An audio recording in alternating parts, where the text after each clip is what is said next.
In any event, there's so much to get into. Later, we'll talk to Scott Keeter. We'll talk to Alondra Nelson. There's just a lot happening. And Occupy Wall Street is still happening, and we're now getting carryover. We talked on the last show about this vintage example of right-wingers completely misunderstanding the First Amendment. Dr. Laura, a few months ago or a year ago, when she went on an N-word-laced tirade and people were offended, she said she was quitting radio to regain her First Amendment rights, which she thought had been censored. Now, the government didn't do anything. If you look at the First Amendment, it's very clear. The government shall not abridge speech, and nobody did. People were just offended. And then now Hank Williams Jr., and if you don't know who he is, I don't blame you. He's the guy who I guess is known for the "Are You Ready for Some Football" Monday Night Football song. I didn't know that the whole show depended on that song, but he thinks it does, and he has that song has been pulled, and he thinks his First Amendment rights were violated. You come across this a lot, Darryl, I know. Do people just not know how to read? Why is the First Amendment so difficult to understand? I don't actually think it's difficult to understand at all. I think what happens is that people know that that's the buzzword that they can use, and they throw that out there hoping that it will shut everybody up. I think it's one of those things when you have no defense, you use that as your defense. Well, what's interesting is the people who actually should be talking about their First Amendment rights being violated actually aren't that much, and that's the Occupy Wall Street protesters. They actually are having government organizations actually arrest them in many cases when they are doing absolutely nothing wrong.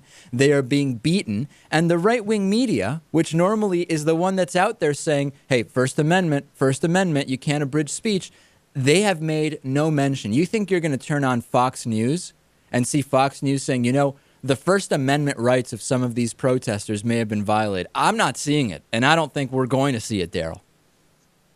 Yeah, I don't exactly know what's up with that. I actually listen to Fox News constantly because it's pretty funny how they say that they don't have a slant, and they clearly do. So I love listening to them just to find out exactly what they're going to say. But I really have learned nothing about the protests from Fox at all. It's like it doesn't really exist. I have to tune in other places just to find out what's going on. No, if you turn on Fox, you're right. You will either hear no coverage, or now we're seeing more coverage, but it's all negative. It's all, look at these crazy hippies smoking weed, but also they're fascists and, conflicting negative theories about the protesters. You're not going to hear any real coverage. You hear people on Fox pretend not to know why people are protesting, even though they know. I mean, Darryl, the list is out there. There's almost 30 different points of conflict that the protesters have declared they're out there for.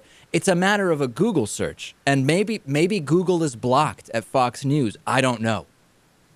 I'll say this, though. I was looking at a news report locally in the Chicagoland area, and some of the protesters were like marching through what's known as Michigan Avenue, completely shutting off the traffic. And I did say to myself, if I were downtown right now on that street, I'd be a little upset. No, I can't disagree with you there. I mean, in Boston, right nearby, whole blocks have been shut down. But, just because it's bothersome doesn't mean we can't figure out while they're out there. Let's be realistic, Fox News.